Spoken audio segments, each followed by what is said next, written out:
আসসালামু আলাইকুম এভরিওয়ান। নতুন একটি ভিডিওতে আপনাদেরকে ওয়েলকাম। আজকে আমি অ্যাপস কিভাবে কম্পিউটারে আনইনস্টল করতে হয় সেই বিষয়টি আজকে আমি আপনাদেরকে দেখাবো।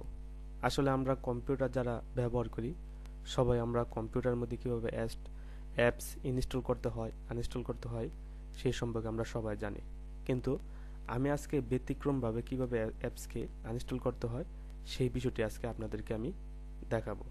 তাহলে বন্ধুরা চলুন ভিডিওটি শুরু করা যাক। আমরা আজকে চার রকম ভাবে বন্ধুরা আমি আজকে অ্যাপসকে আনইনস্টল করে দেখাবো। তো প্রথম পদ্ধতি হচ্ছে আমি স্টার্ট মেনুতে যাব। স্টার্ট মেনুতে যাওয়ার পর এখান থেকে সেটিংয়ে যাব। সেটিং থেকে এই যে অ্যাপসে ক্লিক করব। অ্যাপসে ক্লিক করার পর অ্যাপস পিকচার এখানে ক্লিক করব। ক্লিক করার পর বন্ধুরা আমি এখান থেকে যে কোনো অ্যাপসকে যদি আনইনস্টল করি তাহলে ওই অ্যাপসে মাউসের রাইট বাটন ক্লিক করব। এই যে দেখুন বন্ধুরা আনইনস্টল লেখাটি আসছে, এখানে ক্লিক করলে এই অ্যাপসটা আনইনস্টল হয়ে যাবে। এটা হচ্ছে প্রথম পদ্ধতি। দ্বিতীয় পদ্ধতি হচ্ছে আমি সার্চ বারে সার্চ করব অ্যাপস পিকচার। অ্যাপস পিকচার এই যে দেখুন বন্ধুরা অ্যাপস পিকচার এখানে ক্লিক করলেও আমার আগের অপশনটি আসবে। এখান থেকে আমি যে কোনো অ্যাপসকে যদি আনইনস্টল করি তাহলে মাউসের রাইট বাটন ক্লিক করব। এই যে আনইনস্টল লেখাটি আসছে এখানে ক্লিক করলে এই অ্যাপসটা আনইনস্টল হয়ে যাবে।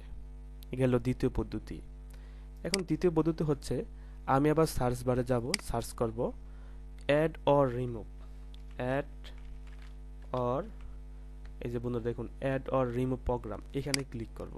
এইখানে ক্লিক করার পর বন্ধুরা আমার প্রথম অপশনটি আসবে, আগের যে অপশনটা ওইটি আসবে। এখান থেকে আমি যে কোনো অ্যাপসকে যদি আমি আনইনস্টল করি তাহলে এখানে মাউসের রাইট বাটন ক্লিক করে এই যে আনইনস্টল লেখাটি আসবে এখানে আনইনস্টল লেখাটির মধ্যে ক্লিক করলেই আমার এই অ্যাপসটা আনইনস্টল হয়ে যাবে। আর সর্বশেষ পদ্ধতি হচ্ছে আমি স্টার্ট মেনুতে যাব। স্টার্ট মেনুতে যাওয়ার পর এইখানে যে অ্যাপসগুলো দেওয়া আছে এই অ্যাপসগুলো যদি এখান থেকে যে কোনো অ্যাপসকে যদি আমি আনইনস্টল করি তাহলে ওই অ্যাপসের উপর মাউসের রাইট বাটন ক্লিক করব। ক্লিক করার পর এই যে আনইনস্টল লেখাটা আছে এখানে ক্লিক করলে এই অ্যাপসটা আনইনস্টল হয়ে যাবে। তো বন্ধুরা এরকম 4 রকম পদ্ধতিতে আপনারা যে কোনো অ্যাপসকে আপনারা আনইনস্টল করতে পারবেন। তো বন্ধুরা যদি ভিডিওটি ভালো লাগে তাহলে আপনারা আমার চ্যানেলটিকে সাবস্ক্রাইব করবেন। আসসালামু আলাইকুম।